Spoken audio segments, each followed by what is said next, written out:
United States of America and to the republic for which it stands, one nation, under God, indivisible, with liberty and justice for all. Good evening, everyone. Meeting come to order.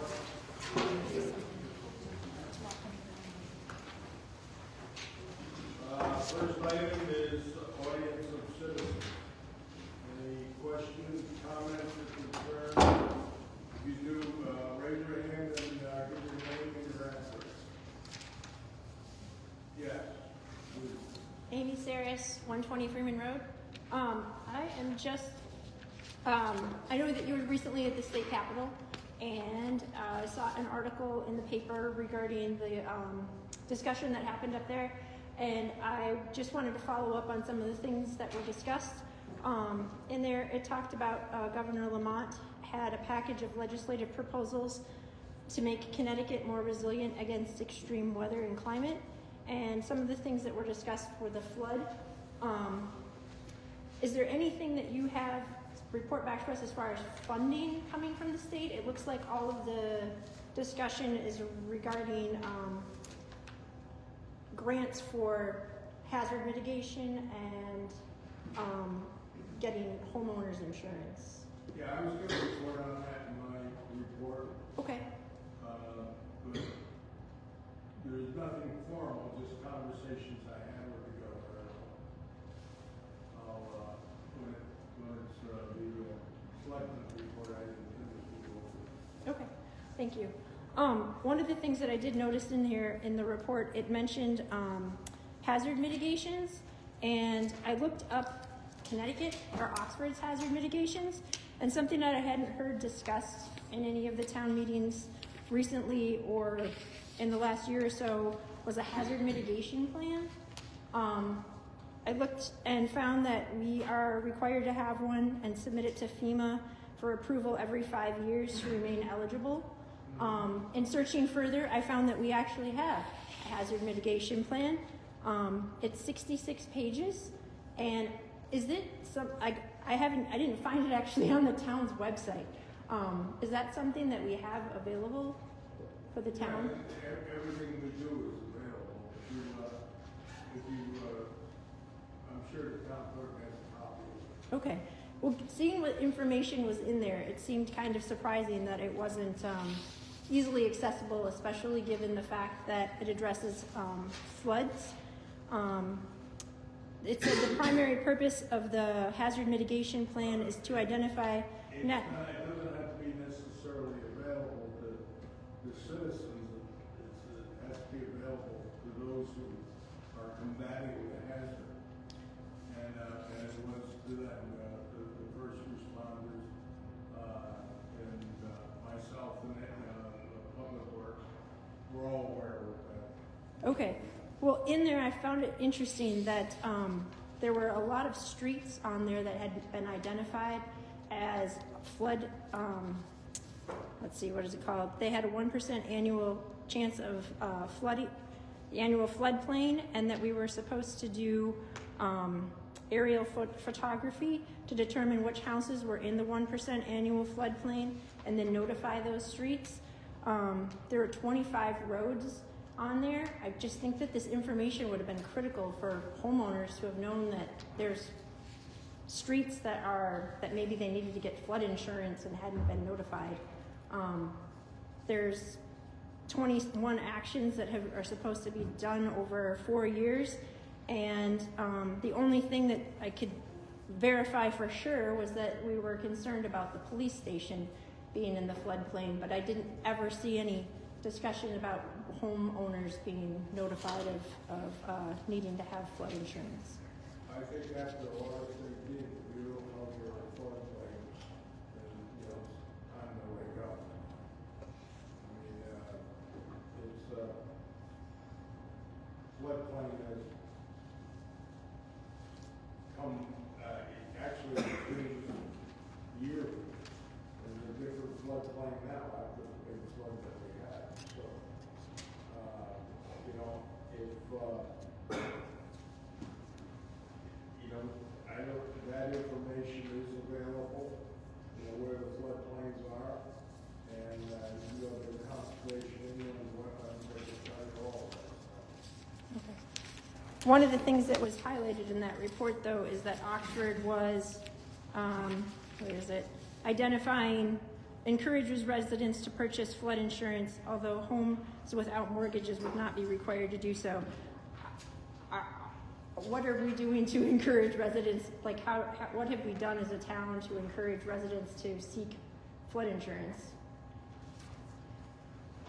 Yeah, I'm not in the business of selling insurance, but if you're going to floodplain, it's a good idea to have flood insurance. But how would they know if this report isn't available or discussed? It's supposed to be, according to the resolution that was signed by you on November 17th of 2021, it's an annual report on the progress of implementing these elements was to be presented to the Board of Selectmen. Is there an annual report? If it is, I don't think it's formally done. I think every selectman is aware of it, yeah. Okay. And they know how to get it. I just think it would be critical information for residents to be aware of this as well. Can I say something? Sure. The floodplain maps were developed by FEMA and the Army Corps of Engineers back in the 1970s. Anybody who's bought a house since the 1970s in town would have been notified by the realtor because it has to be disclosed in a sale if they're in a floodplain. So the only people that would not know about it are people that were long-term residents that bought their house in the 1960s or prior. All right, I'm not sure that, okay. I'll take your statement, but I'm not sure that that's actually being conveyed. I think that this information was given to the town, and we need to make sure that we are providing it to our residents. Thank you. Can I also say something? A lot of people that are in the floodplain either couldn't get flood insurance or chose not to get it. It was their choice whether they wanted to get it or not. Some people chose not to, some people. And then some, like I said, in some cases, it wasn't made available. Very expensive. Yes, please. As the town clerk, we have floodplain maps in our office, and when somebody comes in and does a title search for your home, they're required to tell you whether you're in a flood zone. And if you get a mortgage, they won't give you a mortgage if you don't have flood insurance. I can tell you as an attorney, the attorney better check that out too. That's right. And most people drop their flood insurance once they pay off their mortgage, so.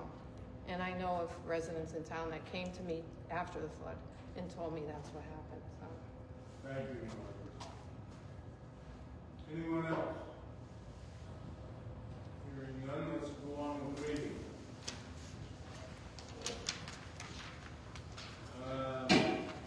Acceptance of the special meeting of 122, the minutes of the special meeting on 122-25. All right, I move to approve the 1/22/2025 special meeting minutes as presented. Discussion? All in favor? Aye. Amendments to the agenda. 5310 grant, minivan for senior center, authorize funds for the section 5310 minivan grant cost share. All right, I move to amend the agenda to authorize the use of $16,463.60 from the finance contingency fund for the cost share required to purchase the minivan through section 5310 grant for the senior center is item number 9, and move the board of first selectmen to item number 10. Is there a second? I'll second it and offer an amendment to that. Well, we can when it comes to the, I'm just saying instead of making item number 9 and Sandy's here, we can move it up, so should I have to see it? if you wish, yes. You can do that. No. Let's make it, no. So we got everything back on? Everything back on. You got that?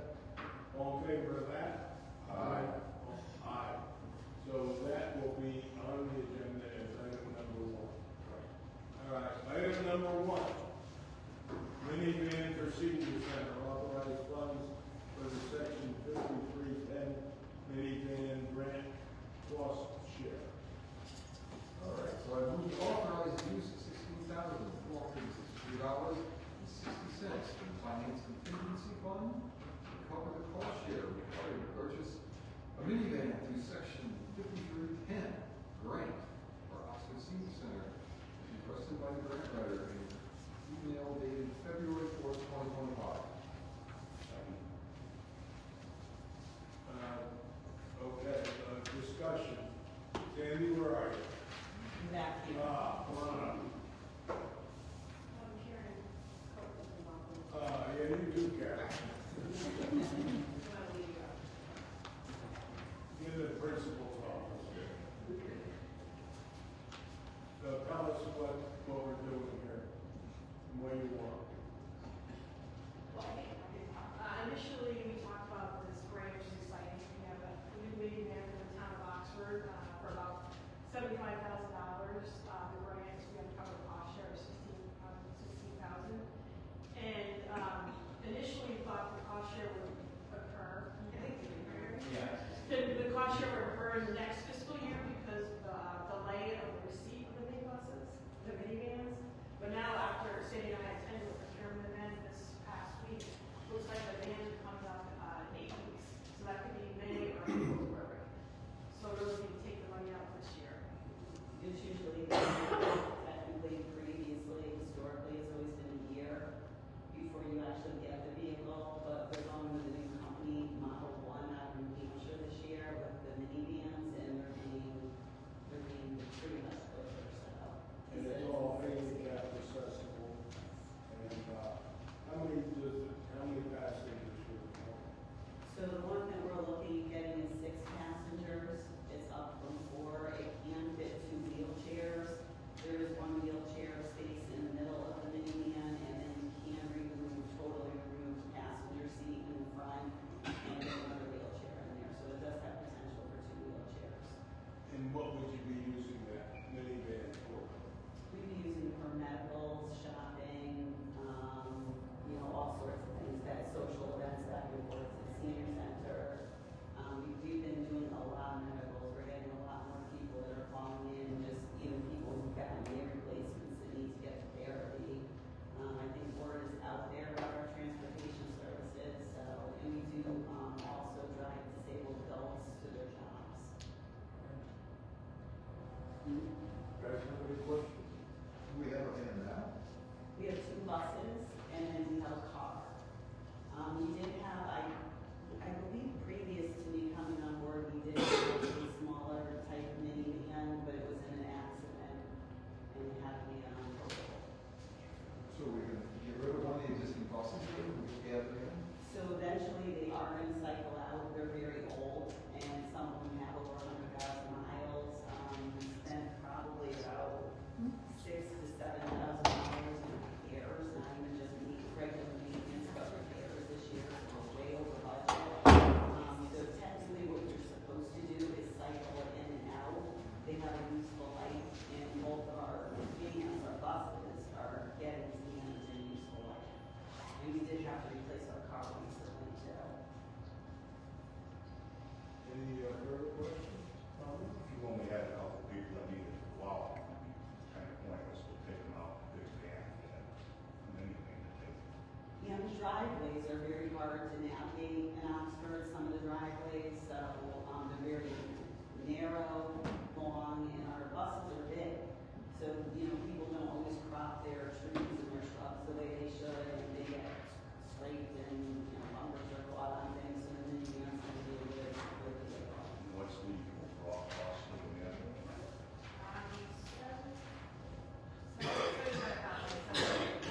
$75,000. So we're getting a $75,000 van for 16 and change. Sounds like a pretty good deal. I want 4. You got 4 of them. All right. Put in for next year right now.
refunds in the amount of $9,582.94 is recommended by the tax assessor, tax collector, excuse me, in our letter dated February 5th, 2025. Actually, it's recommended by the assistant tax collector. Recommended by the assistant tax collector. Second. Then we have the big cheese tax collector here. I like that. But, is there a second? Yes. Okay. What's this all about?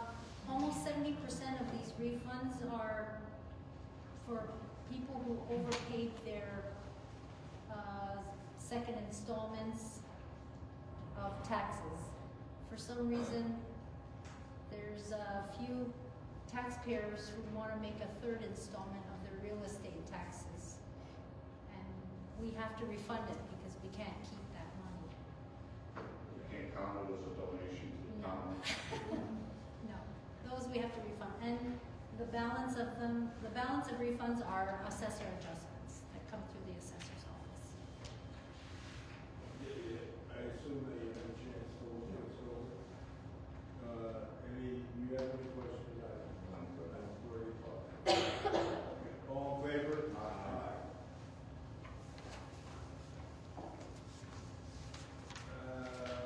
Fiscal year 2024-2025 transfer request. Right. Move to approve the transfer request in the amount of $11,600 as recommended by the finance director. It's the letter dated January 31st, 2025. Second. Discussion, Jim? Yes. Oh, last year we approved, about just under $500,000 to put a pool pad in at Oxford High School. When they were installing the pool pad, they discovered rotten, ductwork. So this is for a change order for the, additional work that the, HVAC contractor had to do at the high school. How long ago was this done? I believe it was done over the Thanksgiving, holiday. So it's recent that they took care of this one and moved on? Correct. Okay, and, all right. Was there a, was there a retainage on that project at all, or? There is a retainage that has not yet been paid, and this change order has not been paid. Okay, so we own the money? Yes. Did you have any? You want 11.6, but I'm looking at 58.50. Well, I think it's There's still. not one coming through. What?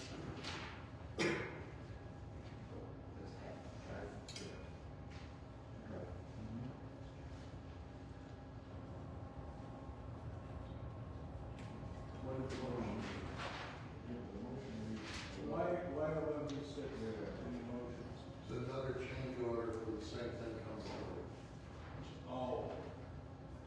So I originally had it in for 58, and I ran down, changed the amount of Kristen when I got an email about another change order. You got me confused. All right. You guys understand that? We did half of it, we got to do another half. So we don't have to do this again. That's why it's 11,000. Right. Otherwise, we have to do another. We'll be back next month for another 5,300 or so. Okay. All right, well, one we're paying the debt, the other we're paying the future. Okay, any further questions? All in favor? Aye. Trinity's, solar peddlers permit for Brand Noble. It says it's been withdrawn. They withdrew the application, so we don't have to do that. The Oxford Main Street project, this has never come up before. When they approve contract and authorize the first selectman to sign,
when you're here.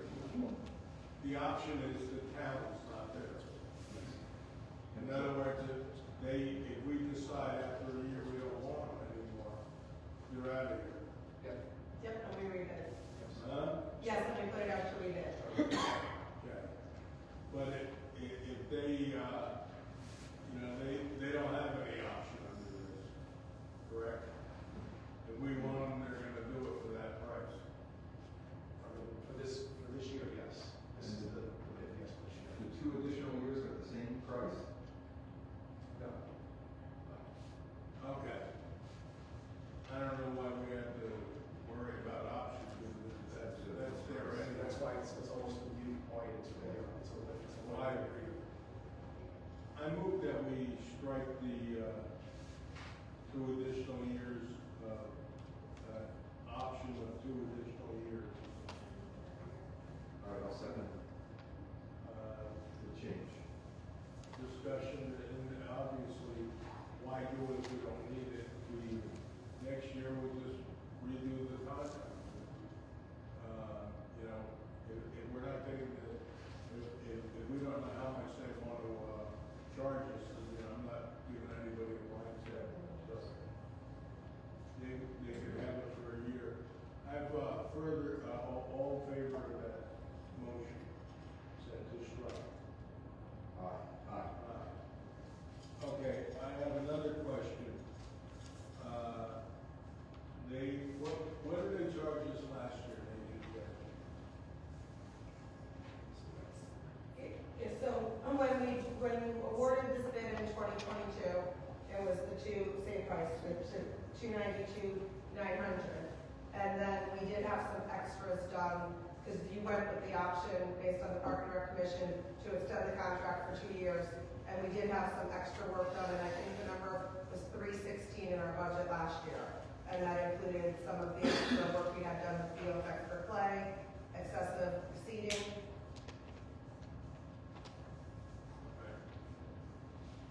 Yeah, so the number of 300. Yeah, that's what I did. Yeah, it's actually, it's a little lower. Yeah. How many people bid for this? 3. Okay, and how close were any of this bid? They were all within $4,000 to $5,000. Okay. Nothing significant. Are you happy with the job they did? Yeah, I mean, the commission defers to Kira a lot. She works with them directly on a regular basis, and we hear good things.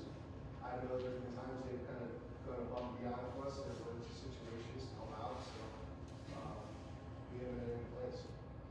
Okay. I mean, as far as town hall is concerned, they also own town hall. And I think they do a pretty good job here. What do you think, Chris?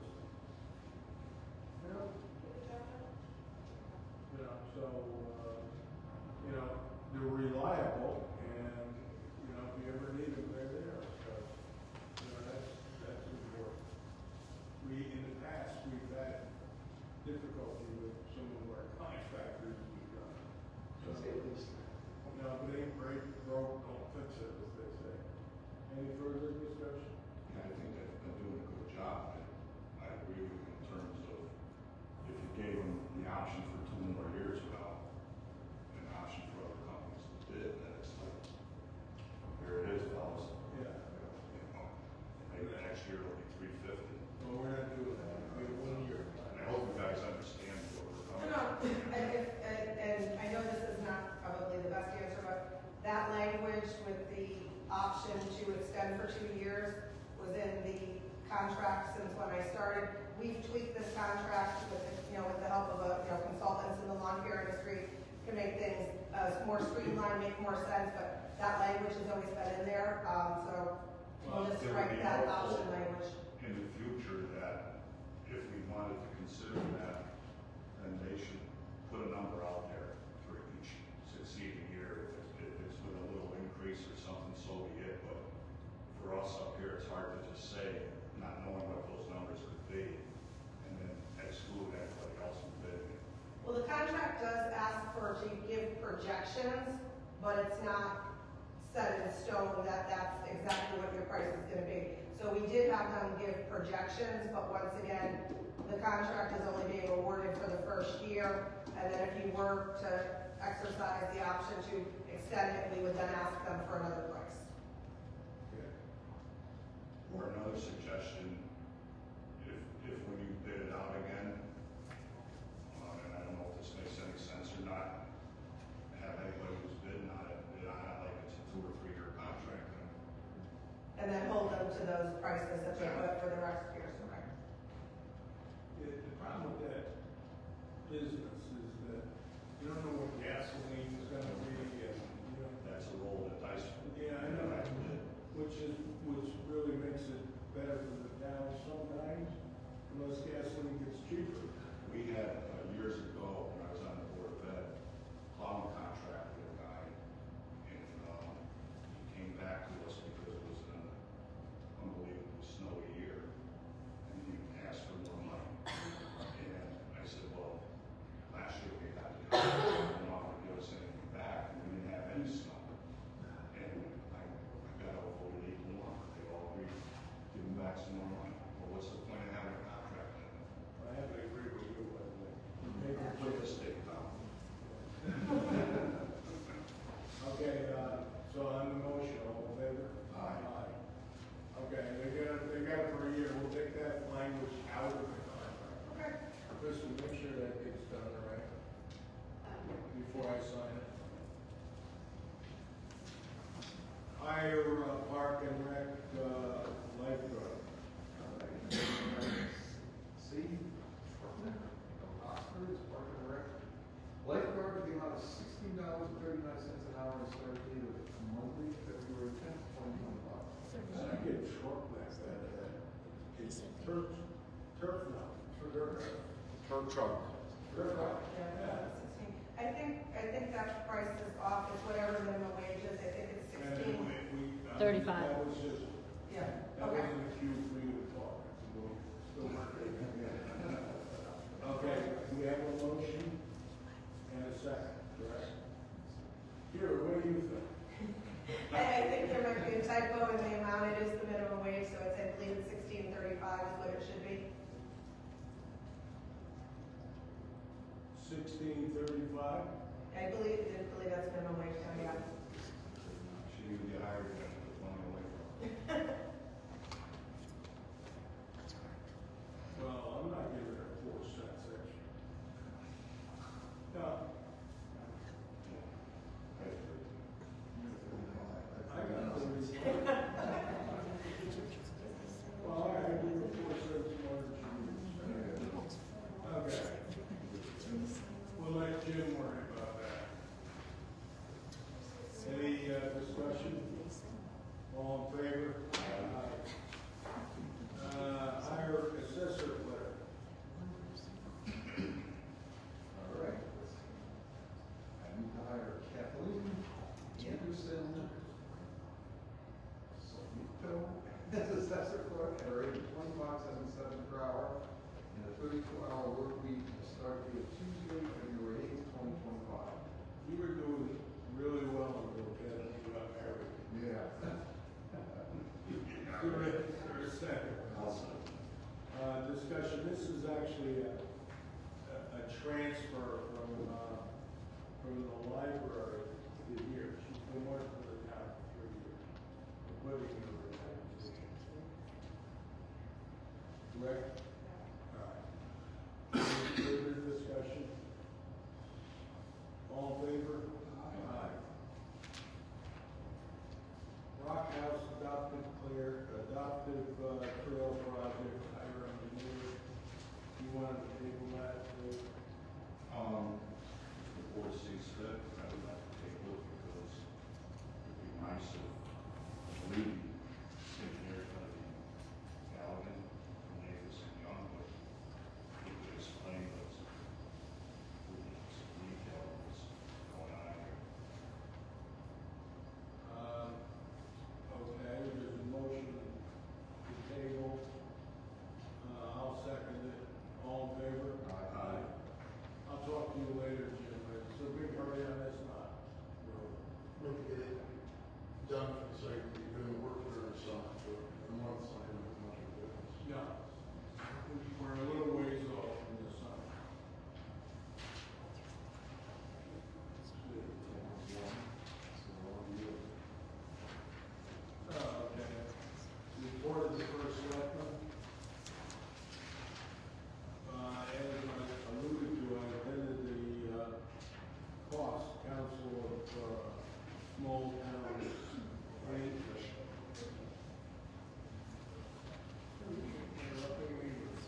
We are.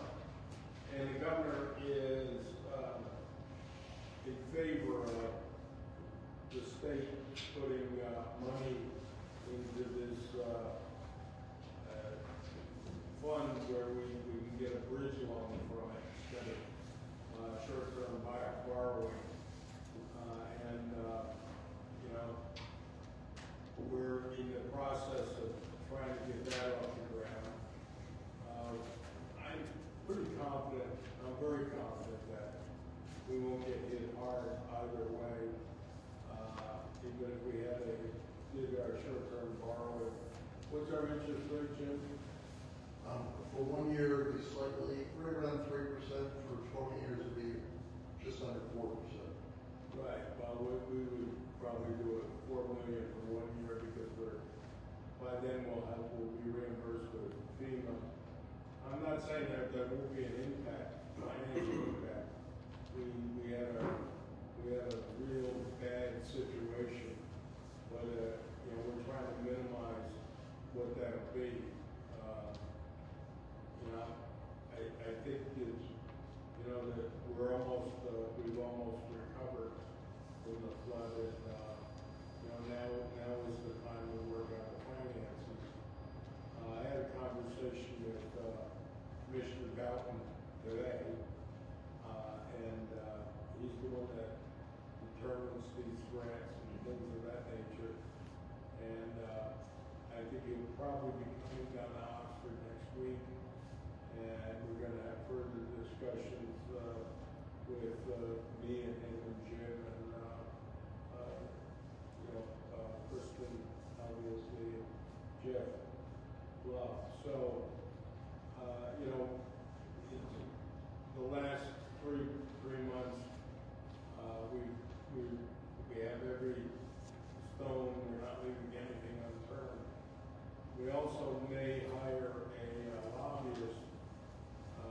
You know, I mean, we're fortunate to have Marty up at the State House, you know, who represents Oxford, but, I wanna get somebody there that has everybody's phone number and, you know, and when a lobbyist come by, they drop everything they talk over, so, I'll know that we will get everyone's ear.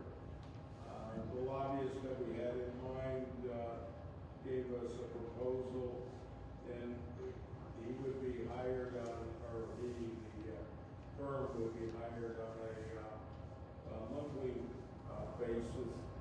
A couple of the people in their firm do nothing but, federal grants.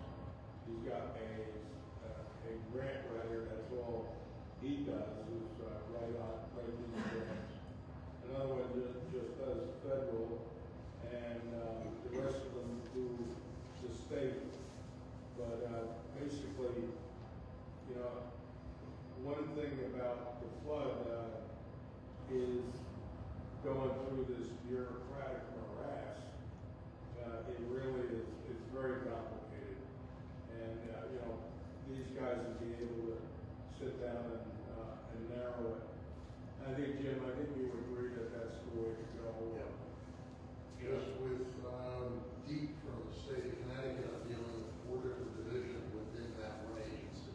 Right. And each one wants to go in a different direction.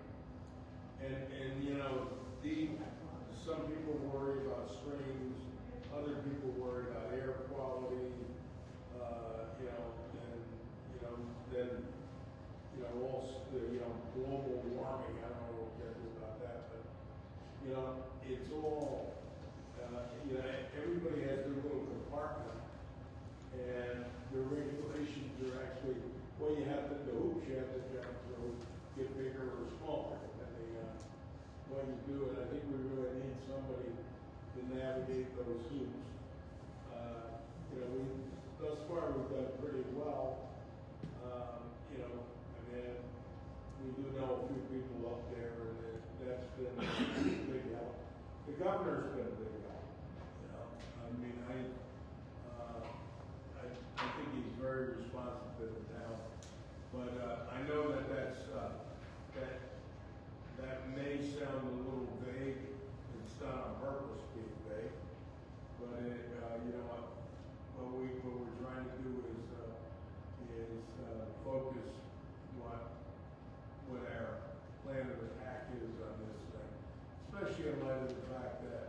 state's doing their budget now, and we're doing ours.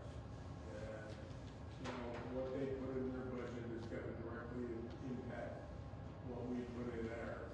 So, you know, stay tuned, that's all I can say. So George, my comment here. So I just found out today that Norwalk is hiring at the same Yeah, firm. You know that? Oh, I knew that. I didn't know that. All right. I'm friends with the mayor, he's the one that suggested it. Oh, okay. All right. So I have a meeting with them next week. Yeah. To see what the next step. And they've been very successful in bringing in money for their Main Street project. So yeah, they're doing a good job at it. Yeah, so, you know, I think it's gonna be like, what do you say, $5,000 a month, but we can cancel at any time.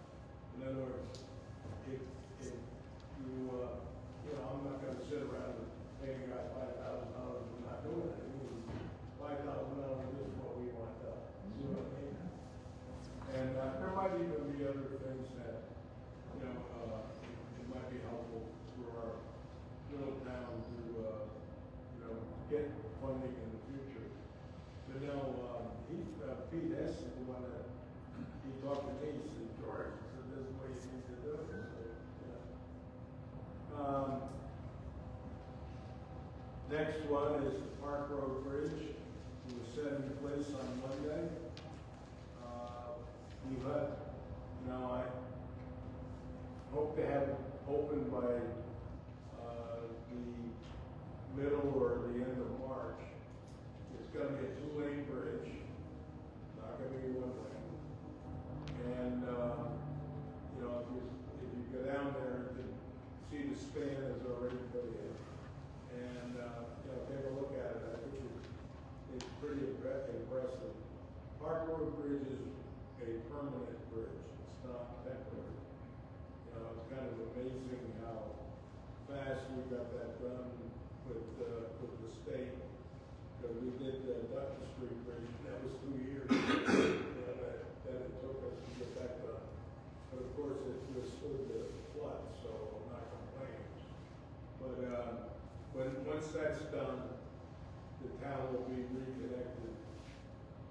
And right now, we're working on Laughlin and Jackson Cove, those roads to make sure that they're shored up and that, you know, that they're strong and support traffic.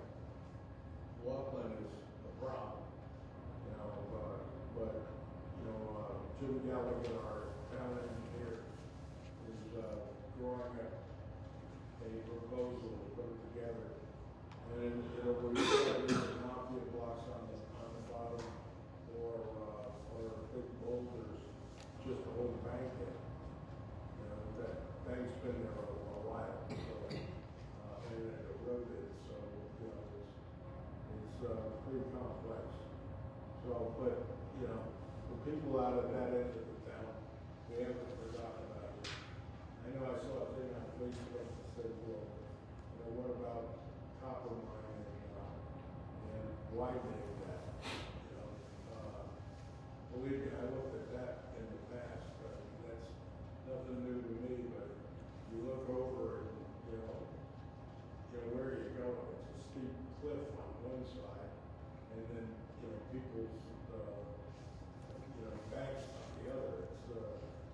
It's, that'll be a project, and that's something that we just can't put together just using public works. So, but I'm haven't given up on it.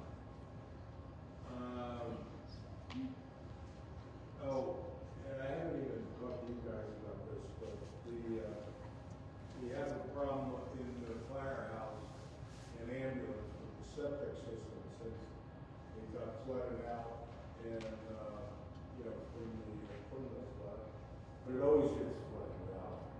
And they have significant difficulty flushing their toilets and taking showers and whatever else they do because of the septic system.